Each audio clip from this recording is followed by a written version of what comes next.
Hello. Today we have discussed about pressure of ideal gas. Pressure of ideal gas. We already know about ideal gas. We already seen about ideal gas. Then what is ideal gas? Ideal gas म्हणजेच काय? तर PV is equal to nRT.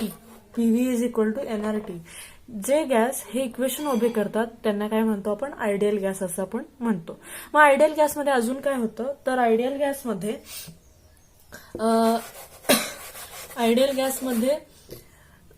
हे काय म्हणतात त्याला? Ideal गॅसमध्ये असणारे जे molecules आहेत, म्हणजे गॅसचे मॉलिक्युल्स जे असतात त्या दोन मॉलिक्युल्समध्ये एकमेकांमध्ये अजिबात इंटरॅक्शन नसतं. आणि जेव्हा ते दोन मॉलिक्युल्स एकमेकांवरती कोलाइड होतात तेव्हा त्यांच्यामध्ये होणारं जे कोलिजन आहे, collision between both gas molecules are elastic collision, perfectly elastic collision. आता इलास्टिक कोलिजन इलास्टिक कोलिजन मध्ये काय असतं? तर इलास्टिक कोलिजन केव्हा होतं? इलास्टिक कोलिजन झाल्यानंतर काय असतं? तर त्याची एनर्जी जी असते after collision energy remains same. Collision in elastic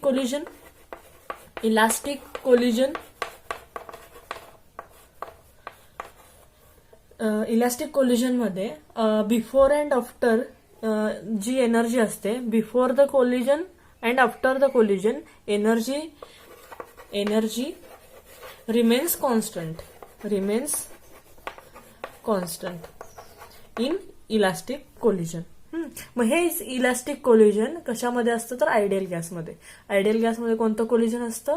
तर इलास्टिक कोलिजन असतं. आणि इलास्टिक कोलिजन मध्ये काय काय होतं? तर energy remains constant and momentum does not change. Momentum is also constant change. आता मोमेंटम म्हणजे काय?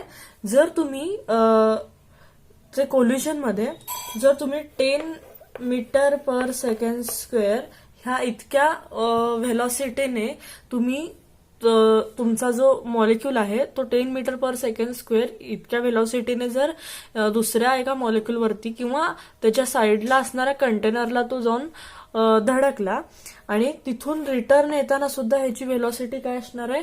10 मीटर पर सेकंदच असणार आहे. म्हणजे मोमेंटम काय आहे? 10 मीटर पर सेकंड स्क्वेअर.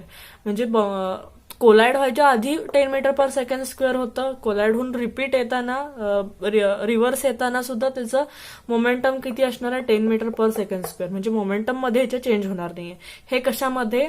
तर इलास्टिक कोलिजन मध्ये. आणि इलास्टिक कोलिजन कशात होतं? तर आयडियल गॅसमध्ये होतं. तर आता आपण हे बघितलं आयडियल गॅसमध्ये हे कोलिजन होतं. तर आता हे ideal gas, pressure of ideal gas काय आहे? तर आपण त्या आयडियल गॅसचं प्रेशर मेजर करणार आहोत. तर there is a cubical box. एक क्युबिकल बॉक्स आहे. हा क्यूब आहे. पुस्तकामध्ये आपल्याला ह्याची डायग्राम दिली आहे. हा एक क्युबिकल बॉक्स आहे.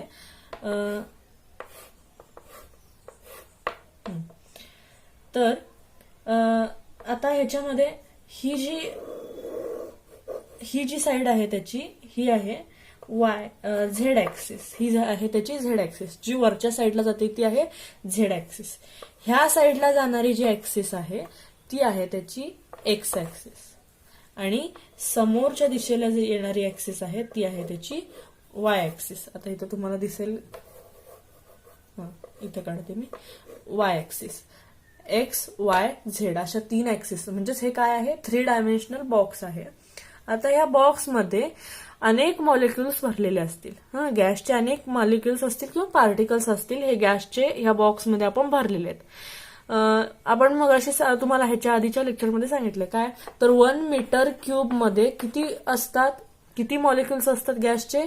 It is nearly equal to 10⁻23 molecules. म्हणजे 10⁻23 मॉलिक्युल्स. ह्याची जर लेंथ 1 मीटर इतकी असेल तर त्याच्यामध्ये किती मॉलिक्युल्स असतील गॅसचे? 10⁻23 मॉलिक्युल्स असतील.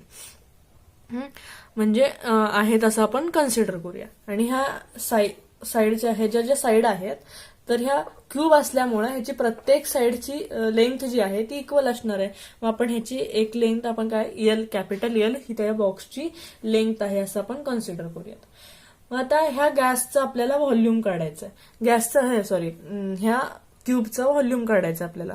क्युबिक कंटेनर आहे तो, ह्या क्युबिक कंटेनरचा आपल्याला व्हॉल्यूम काढायचा. व्हॉल्यूम काढण्यासाठी फॉर्म्युला काय आहे, तर V is equal to L⁻³ L cube. V is equal to L cube. L म्हणजेच काय आहे, ही लेंथ आहे, त्या बॉक्सची काय आहे, लेंथ आहे. We have to find relation between pressure P of a gas with molecular speed. आपल्याला काय करायचंय, तर we have to find the relation between, आपल्याला काय करायचं आहे, प्रेशर ऑफ आयडियल गॅसमध्ये काय आहे, तर हे रिलेशन आहे. कशामधलं, तर प्रेशरमधलं relation between pressure of the gas with molecular speed. आता ह्याच्यामधला आपण एक मॉलिक्यूल कन्सिडर करूया. आता हा क्युबिकल बॉक्स आहे, ह्या बॉक्स मधला एक मॉलिक्यूल आपण कन्सिडर केला. 10⁻23 पैकी आपण एकच मॉलिक्यूल घेतलाय. त्या मॉलिक्यूल हा मॉलिक्यूल काय करतोय, molecule inside the cubic container moves towards x axis. हा मॉलिक्यूल काय करतोय, एक्स ऍक्सिस कडे मूव्ह करतोय. एक्स ऍक्सिस कुठं आहे, ह्या डायरेक्शनला, म्हणजे हा एक्स ऍक्सिस कडे मूव्ह करतोय. आता मूव्ह करताना तो काय होईल, ही एक्स ऍक्सिस वरच्या साईडची ही जी वॉल आहे ती काय होणार आहे, तो मॉलिक्यूल काय करेल, एक्स ऍक्सिस कडे जाता जाता त्या वॉलवरती जाऊन काय करेल, कोलाइड करेल. आता हा मॉलिक्यूल आहे आणि ही वॉल आहे. हा मॉलिक्यूल काय करेल, तर तो असं एका व्हेलॉसिटी, त्याला काहीतरी व्हेलॉसिटी असेल, त्यालाच आपण काय म्हटलंय, मॉलिक्युलर स्पीड. तो एका स्पीडनं काय करेल, एका ठराविक स्पीडनं तो काय करेल, ह्या वॉलवरती कोलाइड होईल. आणि कोलाइड होऊन काय करेल, रिपीट आणि परत आहे त्या पोझिशनला येईल. म्हणजे हा जो मॉलिक्यूल हा एक्स ऍक्सिस वरच्या वॉलकडे काय होईल, कोलाइड होईल. आणि त्या वॉलवरती कोलाइड झाल्यानंतर for finding pressure we know that, मग त्या वॉलवरती काय मिळेल, एक आपल्याला प्रेशर मिळेल. मग आपल्याला प्रेशरचा फॉर्म्युला माहिती आहे काय, तर प्रेशरचा फॉर्म्युला काय आहे, प्रेशरचा फॉर्म्युला आपल्याला सगळ्यांना माहिती आहे काय, तर P is equal to M into V. P म्हणजेच काय, P is equal to F divided by A, F upon A. आता P म्हणजेच काय, force per unit area. Pressure is equal to force per unit area. Force can be found, आता force can be found by momentum. फोर्सच्या फॉर्म्युलामध्ये आपण मोमेंटमचा वापर करतो. तर मोमेंटम काय आहे, तर momentum is equal to, force कसा फाइंड करायचा, तर मोमेंटमचा फॉर्म्युला घ्या. Momentum P is equal to M into V. Momentum P is equal to mass into velocity. M म्हणजेच काय, हे मास आहे, आणि V म्हणजे काय आहे, व्हेलॉसिटी. मास आणि velocity. Mass is a constant, we have to find velocity. आता ह्याच्यामध्ये मास हे काय आहे, सेमच असणार आहे. Mass is a constant, we have to find velocity काय असेल ती फक्त चेंज होत जाईल. Velocity we have to find velocity, आपल्याला फक्त आता काय फाइंड करायचं, तर velocity. Therefore F is equal to, आता हे पुसते मी. Therefore F is equal to P upon T is equal to rate of change of momentum. Rate of change of momentum. Rate of change of momentum.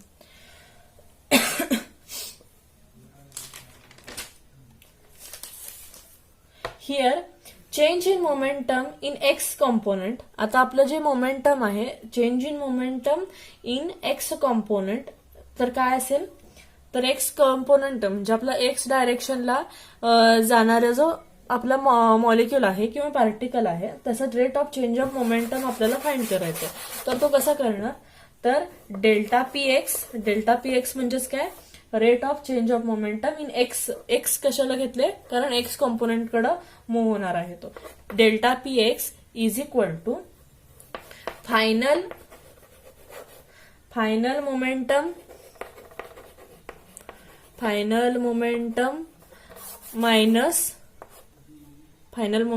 Minus initial momentum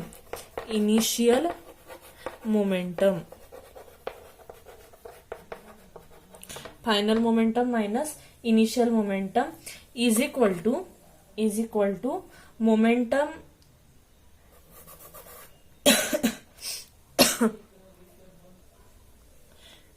तर mass change in momentum in x direction which gives delta px is equal to final momentum minus initial momentum. आता final momentum minus initial momentum म्हणजेच काय, हा तुमचा cube होता, हा cubical box होता. ह्या क्युबिकल बॉक्स मधला तो जो कॉम्पोनंट होता, हा इथला मधला जो कॉम्पोनंट होता तो काय होता, एक्स डायरेक्शन कडे मूव्ह करत होता. आणि मूव्ह होत असताना ही त्याची एक्स डायरेक्शन होती, ही वरची होती झेड आणि समोरची होती ती वाय. मग आता हा जो कॉम्पोनंट आहे आता एक्स डायरेक्शनला मूव्ह होतोय आणि मूव्ह होताना काय झाला, तो ह्या समोर असणाऱ्या वॉलला जाऊन कोलाइड झाला. आता ही जी वॉल आहे, suppose this is a wall of X डायरेक्शनची ती वॉल आहे आणि हा मॉलिक्यूल सुरुवातीला ह्या वॉल वरती जाऊन कोलाइड झाला आणि त्याची व्हेलॉसिटी जी होती, इनिशियल व्हेलॉसिटी ती होती व्हीएक्स इतक्या व्हेलॉसिटीनं तो काय केलाय, त्या वॉलवरती जाऊन कोलाइड झाला आणि तिथून परत तो काय केलं, रिटर्न आहे त्या पोझिशनला आला. म्हणजे इथून जाताना त्याची व्हेलॉसिटी किती होती, व्हीएक्स, आणि तिथून परत येताना त्याची व्हेलॉसिटी काय असेल, मायनस व्हीएक्स. व्हेलॉसिटीमध्ये कोणताही चेंज होणार नाहीये, बट त्याची डायरेक्शन काय झाली, डायरेक्शन चेंज झाली. याचा अर्थ तिथं आपण काय केलंय, मायनस साईन दिलं. व्हीएक्स काय आहे, तर त्याची इनिशियल व्हेलॉसिटी आहे, मायनस व्हीएक्स काय आहे, फायनल व्हेलॉसिटी. व्हेलॉसिटीमध्ये चेंज का नाही झाला, कारण हे कोलिजन कसं आहे, हिथून ह्याच्यावरती कोलाइड होत आहे. म्हणजे हे कोलिजन काय आहे, तर इलॅस्टिक कोलिजन आहे. आणि इलॅस्टिक कोलिजन मध्ये व्हेलॉसिटीमध्ये त्याच्या मोमेंटम मध्ये कोणताच चेंज होत नाही. त्यामुळे आपण हे असं लिहिलं, V X is equal to V X काय आहे त्याचा सेम आहे, बट डायरेक्शन काय झाली, त्याची चेंज झाली. आधी ह्या डायरेक्शनला जात होता, आता कोणत्या डायरेक्शनला जातोय, तर इकडच्या डायरेक्शनला जातोय, म्हणून आपण तिथं मायनस साईन दिलंय. Now we can write, we know that the formula of momentum p is equal to काय, तर momentum is equal to mass into velocity. velocity आपल्याला माहिती आहे काय आहे, vx आहे. m मास काय आहे, मास चेंज होत नाहीये, मास कॉन्स्टंट आहे, त्यामुळे m लिहिलंय आपण, m इंटू vx. आता हे m इंटू vx हे आपण काय करणार आहे, मोमेंटम इथं पुट करणार आहे. आता त्याचं इनिशियल मोमेंटम काय असेल, त्याचं इनिशियल व्हेलॉसिटी व्हीएक्स होती, त्यामुळे त्याचं इनिशियल मोमेंटम काय येणार आहे, एम इंटू व्हीएक्स. इथं एम इंटू व्हीएक्स, हे मायनस साईन इथं देऊया. आणि फायनल मोमेंटम काय होतं, त्याच्या वॉलवरती कोलाइड होऊन रिटर्न येताना त्याचं मोमेंटम काय होतं, तर मायनस व्हीएक्स होतं. त्यामुळे हे काय होईल, minus M into V X, minus M V X. हे काय होईल मग, is equal to minus 2m into Vx, minus 2m into Vx. So the momentum of applied wall is 2m Vx. आता हे जे मायनस साइन आहे ह्याचा काहीच आपलं व्हेलॉसिटी काय आहे, इक्वल आहे, त्यामुळे हा मायनस साइन आपण काय करूया, निग्लेक्ट करूया आणि आपण डायरेक्ट असं लिहूया, delta P X is equal to 2m Vx. Minus sign आपण निग्लेक्ट करून टाकली.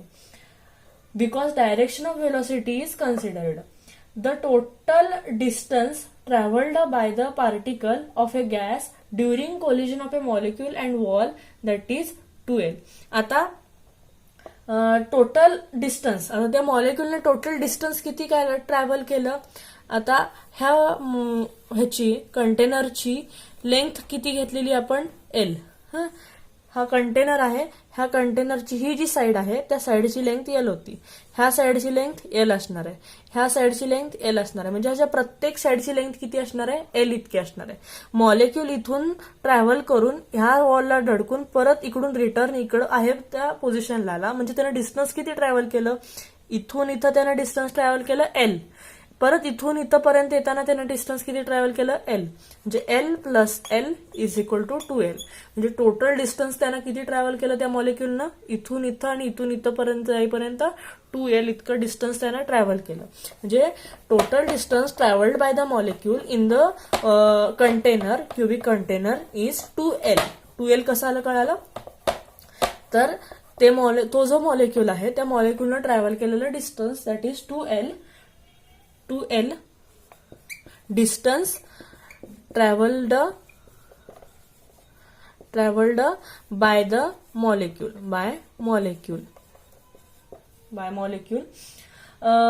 Now we get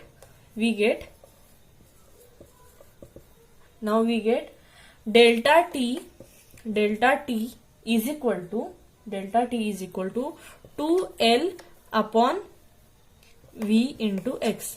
आता डेल्टा टी म्हणजेच काय, इंटू व्ही एक्स. आता हे कशावरून आलं, तर this formula will be got from speed, म्हणजे स्पीडचा फॉर्म्युला काय आहे, स्पीड किंवा वेलॉसिटी घ्या, speed is equal to distance divided by distance upon time. हा टाइम आपण इथं घेतला डेल्टा टी, आणि इथलं जे स्पीड होतं ते आपण इकडे घेतलं, तो असं कन्व्हर्जन करून आलेला फॉर्म्युला आहे. हे काय आहे, time is equal to distance upon velocity, speed. हा फॉर्म्युला हा इथून आलाय. तर आता आपण मॉलिक्यूल 1 एका मॉलिक्यूलसाठी आपण हे बघतोय. तर for molecule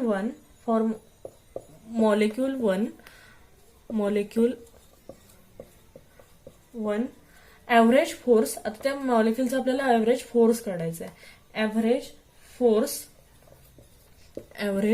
force is equal to average rate of change of momentum, average rate of change of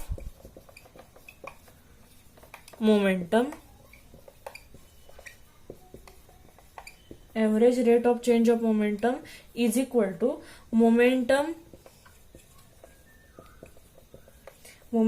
divided by time.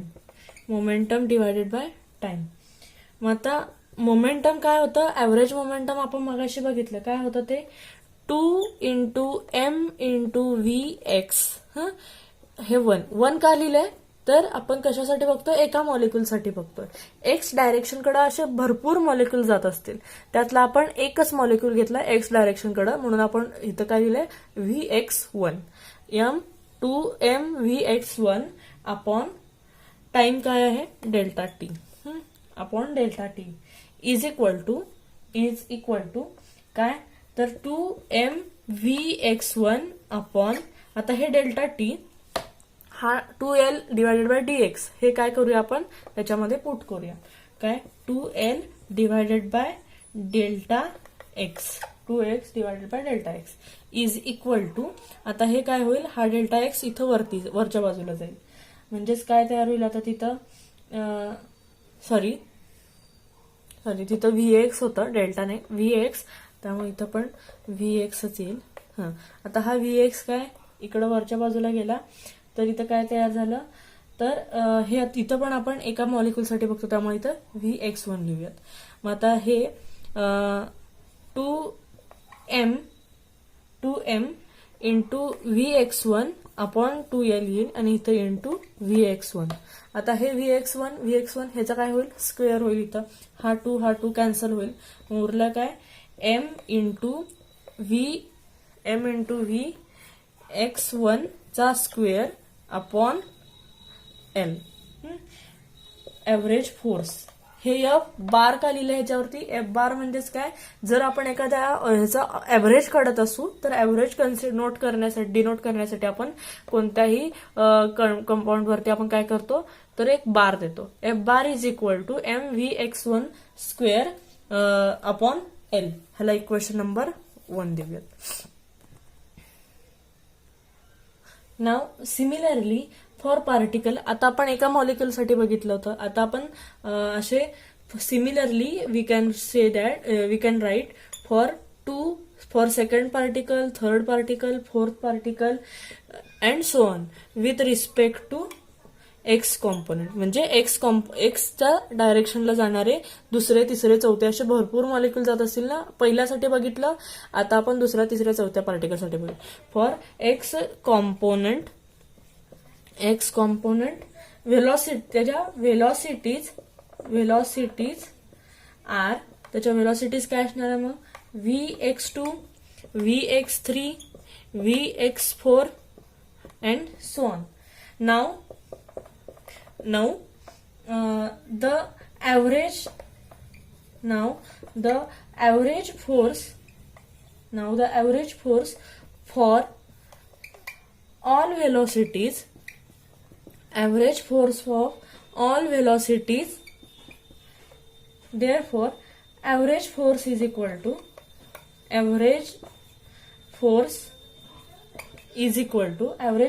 equal to m into bracket Vx1 square plus Vx2 square plus Vx3 square plus so on.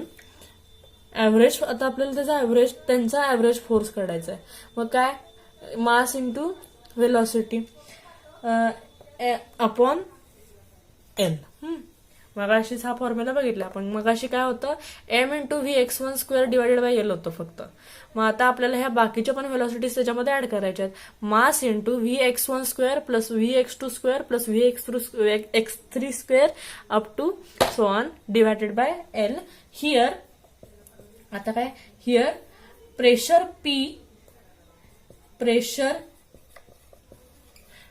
P is equal to प्रेशरचा formula काय, force per unit area. मग इथं काय आपण average force घेणार आहे. Average force divided by area of shaded wall divided by is equal to average force divided by area of shaded wall. तर average force काय आहे, हा ऍव्हरेज फोर्स आपण इथं पुट करूया. काय, M into Vx1 square plus Vx2 square plus Vx3 square plus up to so on upon L divided by area of shaded wall. काय आहे, शेडेड वॉलचा एरिया. आता हा क्यूब होता, ह्या क्यूबचा हा आपण शेडेड एरिया घेतला होता, म्हणजे ही साइड आपण कन्सिडर करणार आहे. आता ह्याची ही लेंथ किती आहे, एल. मग हा आपण काय, शेडेड वॉल आहे, ही वॉल काय आहे, मग ही स्क्वेअर शेप मध्ये आहे. मग स्क्वेअरचा एरिया काय येतो, साइडचा स्क्वेअर, म्हणजेच इथं काय येणार आहे, एल स्क्वेअर. म्हणजे एरिया ऑफ शेडेड वॉल काय येईल, area of shaded wall L square. Area of shaded wall काय येईल, एल स्क्वेअर. नाव मग आता हे आपण पूर्ण लिहिणार आहे. P इज इक्वल टू हे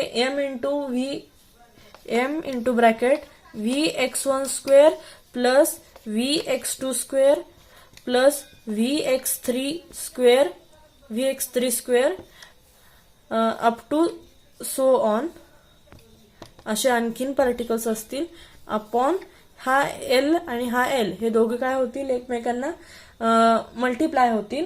काय होईल तिथं, एल क्यूब.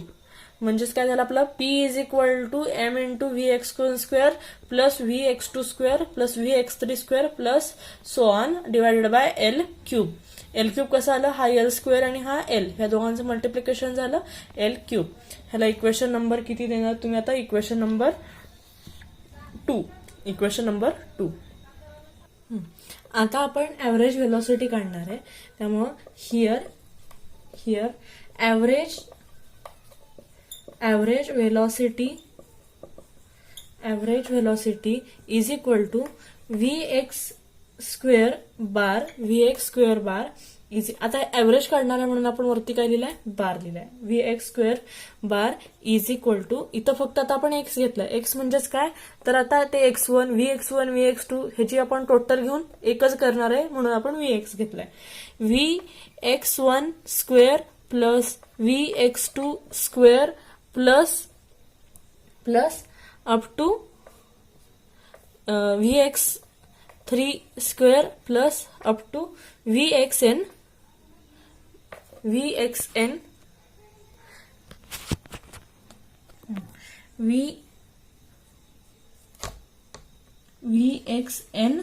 चा स्क्वेअर, व्ही एक्स इथं capital N, V X N चा स्क्वेअर हे टोटल घेतलंय आपण divided by capital N divided by N. तर आता एन म्हणजे काय, हे किती आहेत आपले टोटल एन आहेत, तर डिवायडेड बाय आपण एन केलंय. देअरफोर आता हा एन आपण ह्या साईडला घालवायचा आहे. काय, तर एन इंटू व्ही एक्स बारचा स्क्वेअर इज इक्वल टू हे आहे तसं लिहून टाकूया इथं. V X one square plus V X two square plus V X 3 square plus up to V X N चा स्क्वेअर. मग इथं खालचा जो एन होता तो आपण ह्या साईडला ट्रान्सफर केला. Put it in equation 2. आता हे जे आहे हे आलेलं इक्वेशन मगाचे ते इक्वेशन नंबर 2 मध्ये आपण पुट करूया. We get pressure P is equal to M into N V X बारचा स्क्वेअर. आता हे M into N V X बारचा स्क्वेअर का लिहिलाय आपण इथं, मगाच्या इक्वेशन मध्ये काय होतं इथं, M into V X one square plus V X two square plus V X 3 square plus up to so on. त्याच्या जागी ती व्हॅल्यू इथं होती, ह्याच्या जागी आपण काय केलं, फक्त एवढंसं पुट केलं इथं, M into N into V X बारचा स्क्वेअर. हा, तर now P is equal to M into N into V X बारचा square divided by L into cube, L raise to cube. P is equal to m into n Vx bar square divided by V. आता V का लिहिलंय, तर L cube म्हणजेच काय आहे, volume of a cube. V is equal to काय, L into cube, L raise to cube. ह्याला आपण इक्वेशन नंबर काय देऊया, इक्वेशन नंबर 3. आता हे काय आहे, V is equal to L cube, volume of cube, where V X bar. आता व्ही एक्स बार स्क्वेअर हे काय आहे, V X bar square is the average over all possible velocities of V X. आता V X कडे जाणाऱ्या सगळ्या मॉलिक्युल्सची V X बार म्हणजे V X बारचा स्क्वेअर म्हणजे काय, ही त्याची व्हेलॉसिटी आहे. Now as they are perfectly elastic collision in molecule.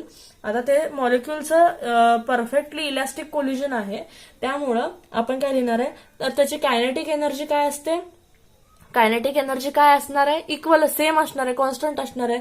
Now we can write the kinetic energy of all possible molecules.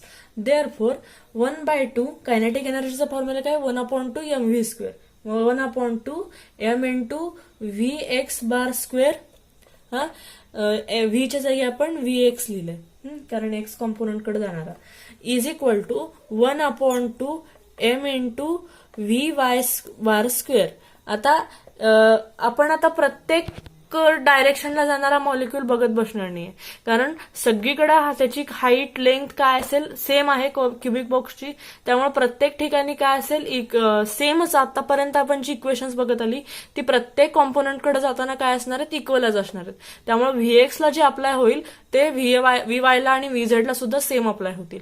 त्यामुळे 1/2 m V X square is equal to हे काय असेल, ह्याला इक्वल असेल 1/2 V Y bar square is equal to 1/2 m into V Z bar square. मग आता हे cancel होईल, त्याचं m इंटू 1/2 हे प्रत्येकाचं कॅन्सल होईल. उरलं काय, फक्त V X square is equal to V Y bar square is equal to V Z bar चा स्क्वेअर. ह्याला इक्वेशन नंबर 4 द्या, equation number 4. For average velocity of all components of X Y Z. आता आपण त्याची average velocity find करूया. हे आता V X V Y V Z असं हे तिन्ही न घेता आपण त्याची ॲव्हरेज व्हेलॉसिटी फाइंड करूया. काय होईल, व्ही बार स्क्वेअर ही झाली त्याची ॲव्हरेज व्हेलॉसिटी, म्हणजे ह्याच्या सफिक्सला कोणताही एक्स वाय झेड नसेल. V bar square is equal to V X bar square plus V Y bar square plus V Z बारचा स्क्वेअर. ह्याला इक्वेशन हे झालं, ह्याला काही इक्वेशन नाहीये. Therefore V bar square is equal to, हे काय आहे, तिन्ही इक्वलच आहेत, म्हणजे व्ही एक्स तिन्ही ठिकाणी जरी एक्स एक्स एक्स लिहिलं तरी हे काय होईल, सेम होऊन जाईल. त्यामुळे आपण फक्त व्ही एक्स घेऊया. 3 इंटू व्ही एक्स बारचा स्क्वेअर. इथं तुम्ही 3 वाय बार स्क्वेअर लिहिलं असेल तरी चालेल, व्ही झेड बार स्क्वेअर लिहिलं तरी चालेल, पण इथं आपण मगापासून एक्स घेत आलो त्यामुळे आपण फक्त इथं काय घेणार आहे, एक्स. 3 व्ही एक्स बारचा square. Because in perfectly elastic collision velocity is a constant in all direction. Perfectly elastic collision मध्ये व्हेलॉसिटी जी आहे ती सगळ्या डायरेक्शनला कशी असते, कॉन्स्टंट असते. Therefore V square is equal to 3 into V एक्सचा स्क्वेअर. आपण आता बार काढून टाकले त्याचे. V square is equal to 3 V X square. Therefore इथं बार लिहिले तरी चालते. देअरफॉर 1, आता हा जो 3 आहे तो इकडच्या साईडला पाठवूया. आपल्याला व्ही एक्स ची व्हॅल्यू फाइंड करायची. V bar X square is equal to 1 divided by 3 V bar square. हे झालं, आपल्याला मिळालं. Now put this value in equation number 3. आता ही जी व्हॅल्यू आहे ती मगाच्या इक्वेशन 3 मध्ये आपण पुट करणार आहे. Put this value in equation 3. We get P is equal to, pressure P is equal to M into N into Vx square, V bar x square divided by capital V. आता Vx square ची ही जी value आहे ती आपण इथं put करणार आहे. M into capital N into 1 divided by 3 into V bar square upon capital V. आता हा व्ही आणि हा व्ही डिफरंट आहे. दोन्ही व्ही काय आहेत, वेगळे वेगळे आहेत. त्यामुळं आता आपण इथं लिहिणार आहे P इज इक्वल टू काय येईल, हा 3 खाली जाईल. म्हणजेच 1/3 आपण सेपरेट लिहूया. 1/3 हा M अपॉन व्ही हा ही सेपरेट लिहूया. हा M हा व्ही सेपरेट लिहूया. M upon V into N upon V हा आपण सेपरेट लिहूया. 1/3 into N upon V into M V bar square, M V bar चा square. P is equal to काय मिळालं आपल्याला, P is equal to 1/3 N upon V M into V बारचा square. Where, आता इथं काय, वेअर एम म्हणजेच काय, where M is equal to mass of gas मॉलिक्युलचं. N म्हणजे काय, कॅपिटल एन म्हणजे नंबर ऑफ पार्टिकल्स ऑफ गॅसचे पार्टिकल्स किती आहेत ते कॅपिटल एन न डिनोट करता येतं आपल्याला. व्ही म्हणजे काय, कॅपिटल व्ही म्हणजे व्हॉल्यूम ऑफ क्यूब. व्ही म्हणजे काय, कॅपिटल व्ही म्हणजे व्हॉल्यूम ऑफ क्यूब. आणि व्ही बार स्क्वेअर म्हणजे काय, तर व्ही बार स्क्वेअर म्हणजे average velocity of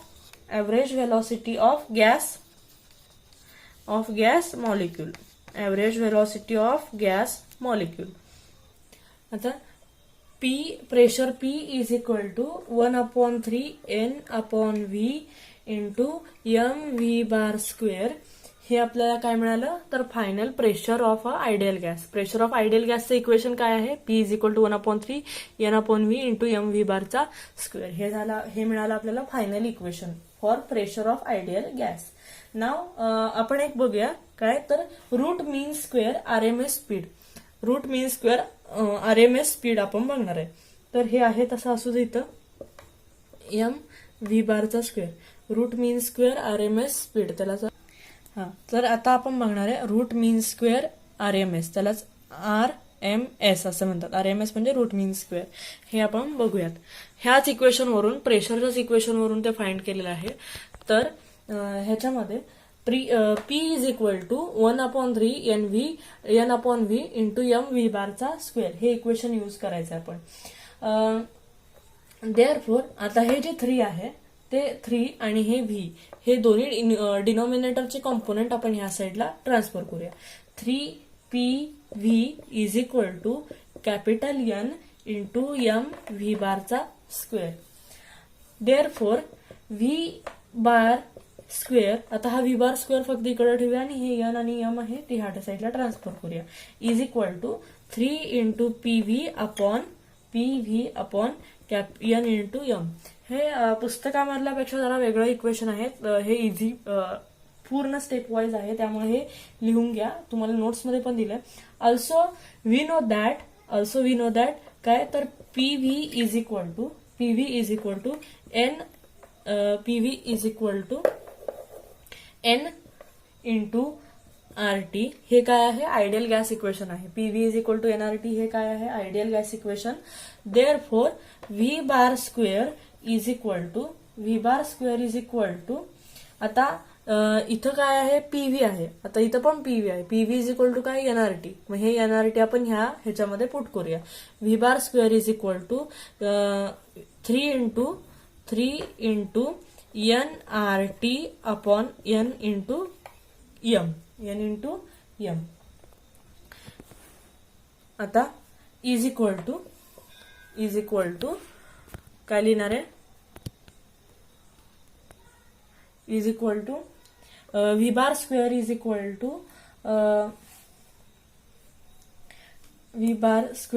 equal to आता हे 3 इंटू ब्रॅकेट आपण लिहिणार आहे. N म्हणजेच काय आहे? तर N अपॉन NA. आता N अपॉन NA म्हणजेच काय? तर हे इक्वेशन आपण पहिल्या लेक्चरमध्ये बघितलंय. काय तर N म्हणजेच काय? नंबर ऑफ मोल म्हणजेच काय? Molar mass divided by molar mass upon काय आहे?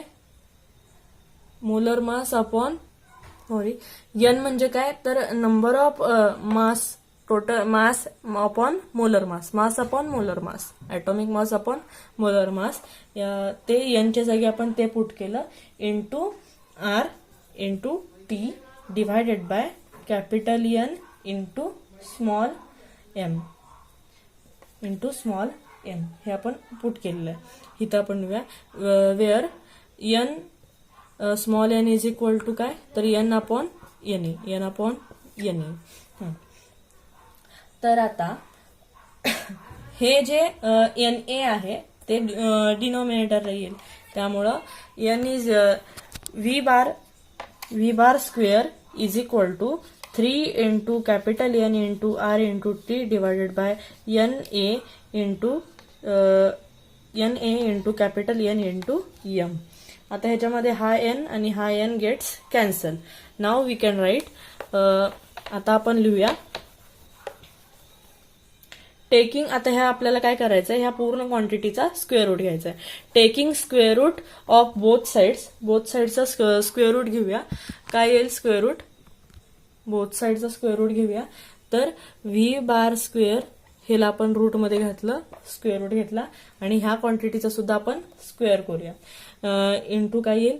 3RT divided by NA into M. ह्याला आपण स्क्वेअर रूट मध्ये घालूया. तर VRMS म्हणजेच काय? Root mean square. VRMS is equal to therefore VRMS is equal to 3RT divided by M into 0. MO. हे काय आहे? MO म्हणजेच काय? तर MO म्हणजे NA into M is the molar mass of gas. Molar mass of a gas काय आहे? MO is equal to NaM. ते आपण हे NaM च्या जागी आपण MO घातले. MO म्हणजेच काय? Molar mass of a gas. तर therefore VRMS is equal to काय आहे? अंडर रूट मध्ये 3RT डिवायडेड बाय MO. हे झालं रूट मीन. हे कशाचं आहे तर रूट मीन स्क्वेअरचं इक्वेशन. रूट मीन स्क्वेअर म्हणजेच VRMS is equal to 3RT divided by MO. Now we will see the another point, interpretation of temperature in KTG. KTG म्हणजे काय तर कायनेटिक थेअरी ऑफ गॅस. ते सुद्धा हा सुद्धा point मगाशी आपण प्रेशर ऑफ आयडियल गॅस बघितलं त्याच्यावरती रिलेटेड आहे. मगाशी आपण बघितलं pressure of ideal gas P is equal to 1/3 N/V into M into V bar square. तेच इक्वेशन इथं सुद्धा यूज करायचंय. तर ते आपण असं लिहूया PV is equal to 1/3 N into M V बारचा square is equal to 2/3 is equal to 2/3 काय घेतलं हे कळेल आता into N into M V bar square divided by 2. म्हणजे इथं 1/2 घेतलाय आपण. हा 2 एक्स्ट्राचा घेतलाय त्यामुळे आपण न्यूमरेटरला सुद्धा एक्स्ट्राचा 2 घेतलाय. म्हणून इथं 2/3 N into M V bar square upon 2 हे काय आहे कायनेटिक एनर्जीचं इक्वेशन आहे 1/2 M V स्क्वेअर. मग हे जे आहे ते आपण असंही लिहूया काय तर 1/2 2 इकडच्या साईडला घेऊया 2/3 N into 1/2 M V square. ह्याला इक्वेशन नंबर 1 द्या. तर here 1/2 M V bar square is a average translational kinetic energy of a molecule. हे काय आहे 1/2 M V बार स्क्वेअर हे काय आहे average translational kinetic energy of gas molecule. Gas मॉलिक्यूलचं काय आहे ते ॲव्हरेज ट्रान्सलेशनल कायनेटिक एनर्जी आहे. देअरफोर टोटल आता आपल्याला टोटल एनर्जी करायची आहे. Therefore total energy capital E is equal to total energy capital E is equal to total energy म्हणजेच काय kinetic energy plus potential energy. Kinetic energy आणि potential energy दोन्ही आपण मिक्स करणार आहे. आता इथं पोटेन्शियल एनर्जी 0 का घेतली आहे. पोटेन्शियल एनर्जीचा फॉर्म्युला काय आहे तर mgh आहे. ही टोटल पोटेन्शियल एनर्जी इथं काय आहे तर potential energy is 0. Potential energy ह्या इक्वेशन मध्ये काय आहे ह्याच्यामध्ये काय आहे तर 0 आहे. मग हे पण लिहिणार आहे. हे काय आहे कायनेटिक एनर्जी N इंटू काय तर potential energy kinetic energy 1/2 M V bar square plus potential energy काय आहे N इंटू 0. देअरफोर ही टर्म काय होईल 0 होऊन जाईल पूर्ण आणि उरली काय फक्त ही term. Therefore E is equal to N into 1/2 M V बारचा स्क्वेअर ह्याला इक्वेशन नंबर 2 म्हणा. इक्वेशन 2 दिला त्याला. From equation 1 we get. आता आपण इक्वेशन 1 वरून असं लिहिणार आहे PV इज इक्वल टू आता हे N into 1/2 M V bar square ते इथं आहे N into 1/2 M V bar square. ह्याच्या जागी आपण काय पुट करणार आहे फक्त तिथं E पुट करणार आहे. मग आता PV इज इक्वल टू काय मिळालं आपल्याला PV is equal to 2/3 2 divided by 3 हे 2 आहे 2 डिवायडेड बाय 3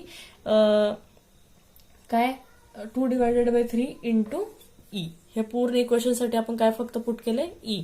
ह्याला इक्वेशन नंबर 3 द्या. This is gives equation 3 using ideal gas equation. आता आपण आयडियल गॅस इक्वेशन काय आहे PV is equal to NRT. Using ideal gas equation PV is equal to NRT किंवा आणखीन एक आहे N into capital N into KBT is equal to 2/3 into E. 2/3 into E. ह्याला equation number 4 द्या. ह्याची काही गरज नाही. PV is equal to N into KBT into is equal to 2/3 into E. Therefore E is equal to 3/2. आता इथं काय, हा ई इथंच ठेवलाय फक्त आणि हे 2/3 ह्या साईडला पाठवलंय, त्यामुळे हे काय होईल, 3 इकडं वरती जाईल, 2 खाली येईल. 3/2 इंटू एन इंटू KBT हे फक्त घेतलं. पीव्हीच्या ऐवजी आपण NKBT घेतलं. पीव्हीच्या ऐवजी आपण फक्त काय घेतलं, NKBT. त्यामुळं हे इकडची बाजू आपण कन्सिडर करणार नाहीये, फक्त ही बाजू घेणार आहे. हे 3/2 NKBT. ह्याला इक्वेशन नंबर द्या 5. इक्वेशन नंबर ह्याला काय देऊया आपण, 5. नाव किंवा ऑर म्हणा, or E/N, capital E upon capital N, हा N आपण ह्या साईडला ट्रान्सफर केला. E/N is equal to 3/2 KB into T. KB into T. ह्याला इक्वेशन नंबर 6 द्या. Equation number 6 where KB is constant. KB हा काय आहे, KB is equal to constant. means the average energy per molecule is proportional to the absolute temperature constant. Average energy, आपली average energy जी आहे ती कशाशी proportional आहे, it is proportional to the absolute temperature constant. KB म्हणजे काय आहे, absolute temperature आहे. KBT हे काय आहे, कॉन्स्टंट असतं. ह्याच्या नोट्स दिलेल्या आहेत, ते नोट्स तुम्ही लिहून घ्या, म्हणजे हे तुम्हाला समजेल. आणि नोट्स लिहिता लिहिता हा व्हिडिओ बघा.